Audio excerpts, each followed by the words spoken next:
The challenge with it, which we found, and I guess it was in the first time around, you talked about this, John, when they were making the first movie, is that when you have fantasies that stop the story, the audience naturally wants to see the story unfold. So it's very challenging to keep the momentum going and to have the fantasies play out. So originally, we had envisioned these much more elaborate fantasies that went on a lot longer. And as we developed the script and worked on the script, we realized that we had to keep on paring them down. And that process sort of continued through the editing of the movie and finding that balance of how you could keep the momentum of the story going, but also having enough of the fantasies in there to give you a sense of what was going on inside Walter and just have fun. Generationally, I think for guys our age, living in a world, we're all living in this world that's really transformed from analog to digital, or sort of in process of doing that.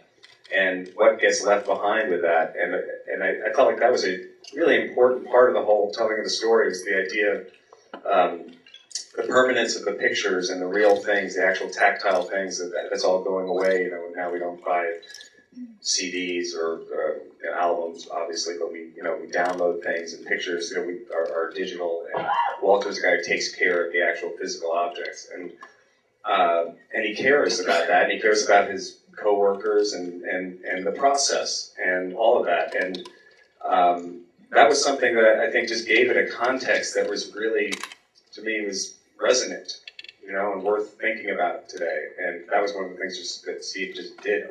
He just did that. And the Life magazine idea, I think, was a great sort of way of encapsulating what's going on in the world in terms of downsizing, print journalism, magazines going away, and just sort of the process. Filmmaking process has changed so much. It's all changing and happening so much quicker. And I felt like even the pace of the movie wanted to sort of honor that too a little bit. We wanted to try to create a world that was like, to me, it was sort of like, it was real, but it was sort of in its own world a little bit, and a tone that you felt like this all was kind of happening, but it kind of also, to me, had to like exist in a world where you could believe everything that happened in the movie happens, even if it's a little bit hyper real, maybe. I felt very fortunate that I had this incredible group of actors and creative collaborators and people that I could trust. And I think it comes down to trust, honestly. And you talk about it and you prep as much as possible and you try to have a plan going in. But then at the end of the day, when you get there, it's about just having the environment there that you can create the moments with everybody, and you trust the actors. I need to trust the actors. They need to trust me because they know I'm directing, but I'm also acting in the scene with them, so they need to trust that I'm actually watching them as a director. But if I'm watching them as a director while I'm acting in the scene, then I'm not going to be a good actor. And that's already challenging.